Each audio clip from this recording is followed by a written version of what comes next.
you had my tape?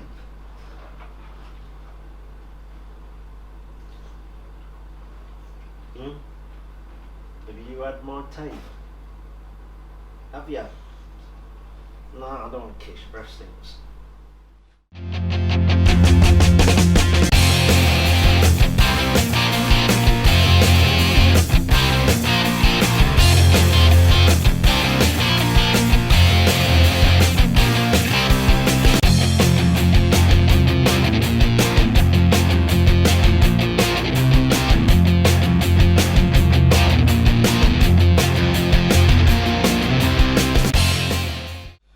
Right, next little job, I'm going to start laying things out for the wiring. So to start with, I'm going to get the Boya power box onto the bottom of the battery box, because I mount this sort of outside. I don't hide it anywhere really, because to be fair, it needs a bit of air around it. It doesn't want to be trapped in anywhere where it could heat up. So this replaces the regulator rectifier, the very unreliable regulator rectifier in Enfield. So what we've got that, as you can see, goes through the grommet there.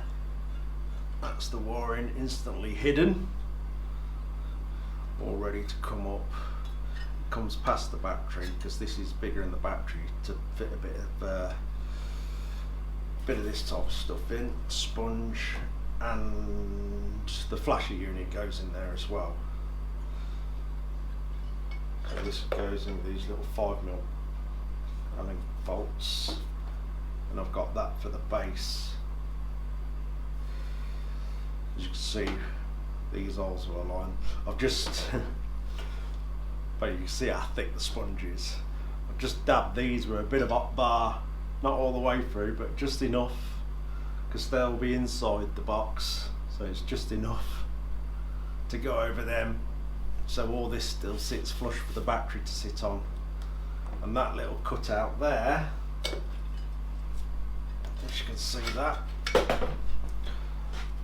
that's where the wiring will come through, so the battery ain't sat directly onto this wiring, crushing that in. So it'll come through there. Anyway, let's bolt this on.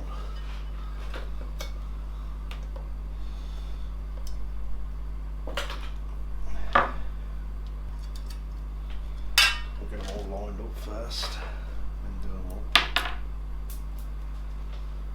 I'll drop that.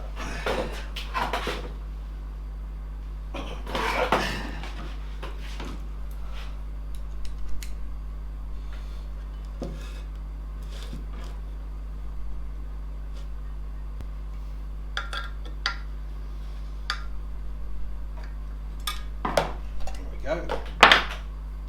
It's neat and tidy. That'll go in, as I said earlier. Them little bits that I melted in with a bit of bar, heated up. It's just so it goes over there to them. Like I say, in the battery will still sit flush. I'll just place it in and show you. Obviously I'll stick that down when I'm ready. As you can see, the wiring comes through. And this box is a lot bigger than the battery, so it ain't going to trap the wiring. And then I'll pack it out how it needs to be packed out. There you go, that's ain't going to get trapped in. That's that bit done. It's neat enough. I've got these as well. Someone sent me some number plates for the wall. Obviously that's a motorcycle one. So Randy sent me these, brilliant. You seen this one? This one is awesome. She'll make it out. You see that? I guess you can. 1938. Vacation Land, Maine. 1938. Wow. So what was going on in America in 1938? That was, who was president? Was it Roosevelt? Was it Roosevelt? I think it was, weren't it? Oh, I don't know. The Great Depression? Was that in about the middle of it or the end of it? Segregation? Let's not go there. But yeah, that's cool as hell. Thanks, Randy. I really, really like them, especially that one. That is awesome. Yeah, if that could tell a story. 1938. Yeah, I'm really chuffed with them. Cheers, Randy. Really appreciate it. They are awesome. I can get them on the wall when I get a minute. Anyway, back to bikes. Yeah, I think we'll get this all in place, do that next. Obviously I won't be putting this in the bike with the battery yet, because that'll be the very last thing, because all the wiring is going to come forward through the frame, through the dummy oil tank, and everything's going to be going on in there, sort of thing. So let's get this on. You've probably all got your own ways of doing this, that's fine. All I'm doing is just showing you my way, how I do it. So it's up to you. Don't take it as an how-to video. Obviously I'm just showing you the stages of what I'm going through with this bike at the moment. So on this one we are fitting a Wassel ignition, which I think is actually really, really beautifully made compared to the Boyer one. Let's just look at that. You'll see what I mean if you fit Boyer ignitions. Nothing up with Boyers. They work well, and I've used a few of these and these work well too. But they just seem much better made. Just a lot better quality. So I'm probably going to get the camera close and we'll go through what I'm going to do. Let's get it close, and I've got to try and squeeze in then so I'm not covering the shot.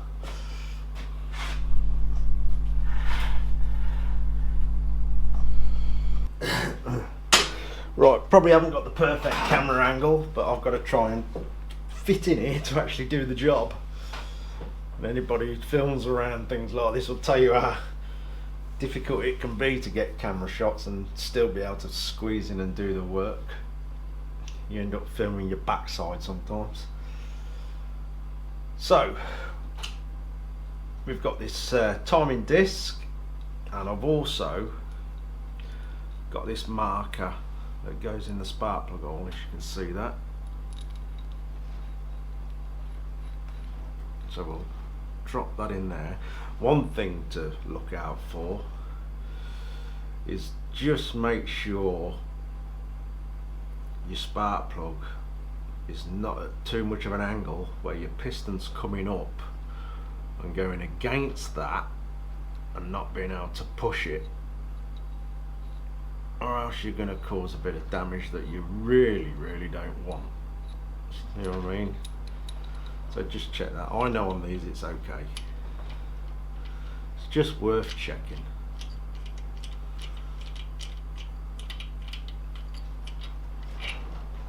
So what we want to start with is the bike on top dead centre.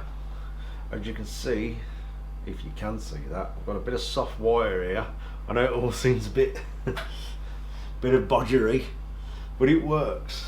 Got a bit of soft wire here, and we're going to line that up with top dead centre. I think it is set about top dead, but I'll just double check. So you'll see this going up and down.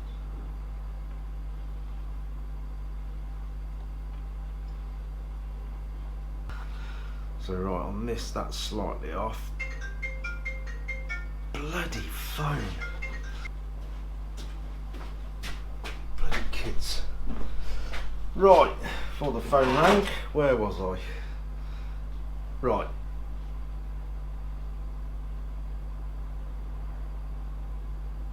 So we've got that on top dead.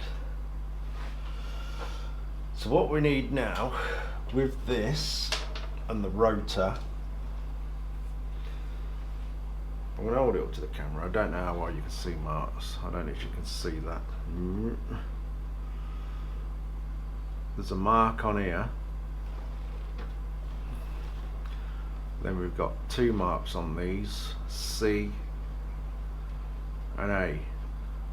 So that's to set it up if it runs anti-clockwise, and that's to set it up if it runs clockwise. So when this is all on the bike,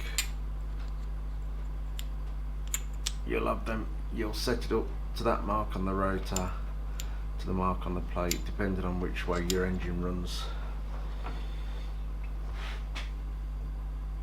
I'm just going to make sure I can turn the rotor before I start messing about. No, it's a pain in the arse, that is. You try and turn it and you push it onto the taper and you can't turn the damn thing.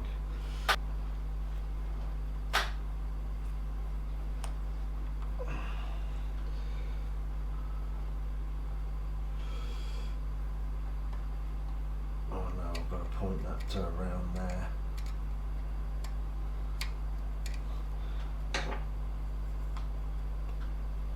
Let's take this back off and get the rotor somewhere near.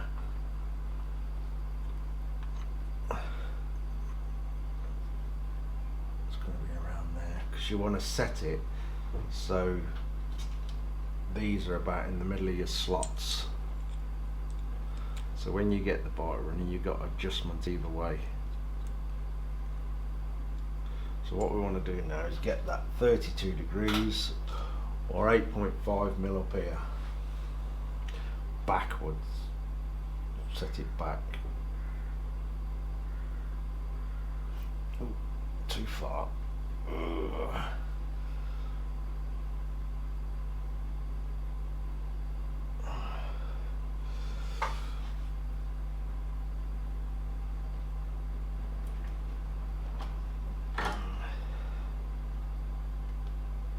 That's pretty much there. It's probably hard to see from that camera angle. That probably looks wrong from that angle. For all your pants on me in the comments. Yeah, on the mark there.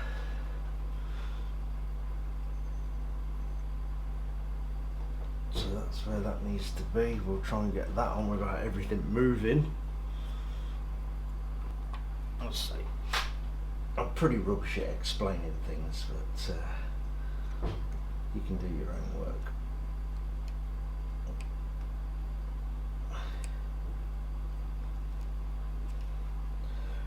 Right, that's about on the mark, so that's lining up, the mark on the rotor is lining up with the mark on the plate. With this set at full advance, that's 32 degrees or 8.5 mil on this. Like I say, if you haven't got all this, you can do a temporary sort of marker. If you find top dead center, then mark 8.5 mil up that, and that will drop down to your mark. You can do it like that. It's only to get the bike in the area where it will start, like I say, and then you can mess about with it. I've probably missed something trying to explain, but it's up to you to do your own work if you're setting one of these up. It's amazing how many people get the timing completely wrong. I've had a few bikes, I've bought a few bikes that they're non-runners. Straight away you have a little bet with yourself, I bet it's the timing, I bet it's the timing. And sure enough, you get it and it's an absolute mile out. Whether it's completely retarded, I'm sure there's a joke there, and it just won't fire up. Same with the buoy. If you're using a buoy, let me think how the buoy is. I think they've got a little hole in the plate and literally a paint mark on the rotor, and that is your full advance markings. I've seen some of these where they're set them to top dead centre. It won't start, or it'll try and pop and fart like a sick dog.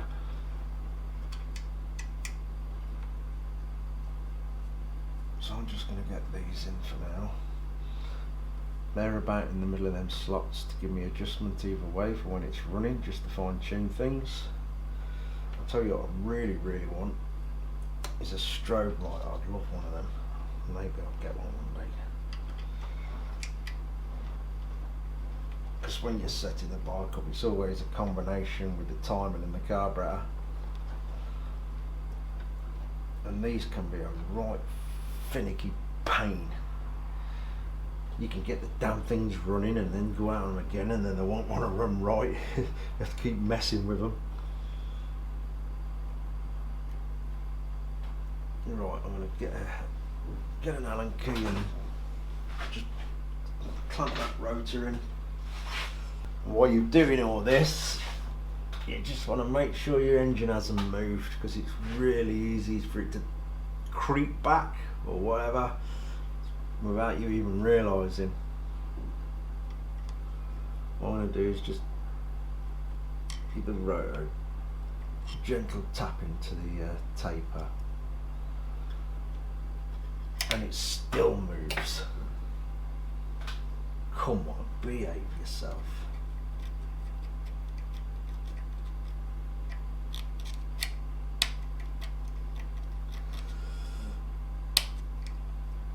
What Wassel should do is just do a little divot in this to face this rotor, so you can put something in to turn it. Oh, you have to keep taking this off. No, I ain't. I'm going to do that. There we go. Wassel, if you're watching, put like a little dimple in this face so you can at least move it. And that will do it.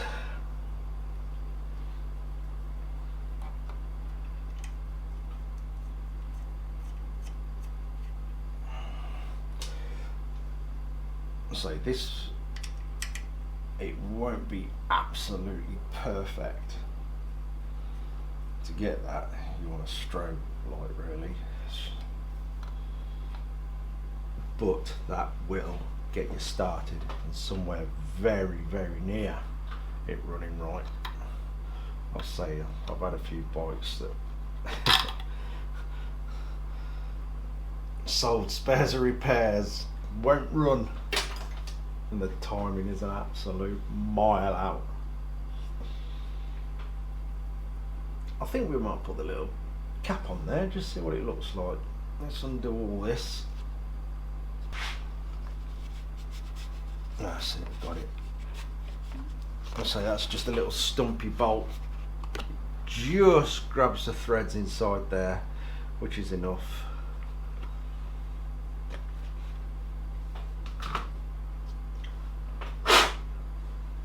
Right, let's put the cover on there, see what it looks like.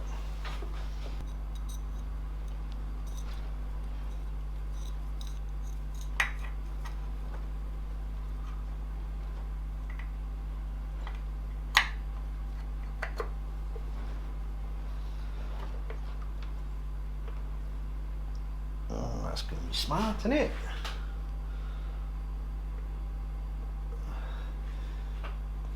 Bit nicer than them plastic ones, especially them chrome plastic ones. They're terrible. Right, that's another job done. Another one ticked off the list. Not sure if I've explained it well, because I don't explain things very well. That's why I'm not a school teacher. Well, I've got the qualifications of a slug, so I probably wouldn't get that job anyway. But anyway, we had the soft bit of wire mounted to a solid point on the bike, just wrap it round something or whatever, as long as it don't move. Use that as the pointer on the disc for top dead centre.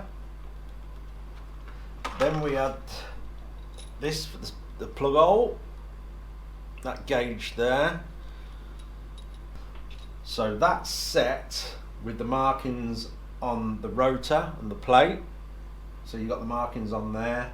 You set them so it's set at 32 degrees before top dead center, or 8.5mm with a piston down from top dead center, or should I say coming up to top dead center.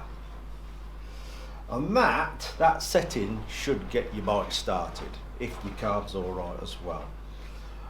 I think on the buoy, if you're trying to set a buoy up, if I remember right, there's a hole in the plate and a white paint mark on the rotor. That's your setting for your 32 degrees before top dead center. I think I've got that right with the buoy. I haven't fitted one of them for a while. Maybe I'll fit one of them on the next bike, because they are alright. They just don't seem to be as good quality as these are. These ones are made. But anyway, I hope my ramblings make a bit of sense and may just help somebody with setting up electronic ignition. I don't know. I'm sure you've all got your own ways of doing things and your own little tricks, which is fine. You know, this is what I do, this is what I'm comfortable with, that gets me up and running with the bike. So, you know, if you're going to get itchy fingers and start on me in the comments, carry on. It don't matter. Anyway, I think that'll do. Cheers for watching, guys.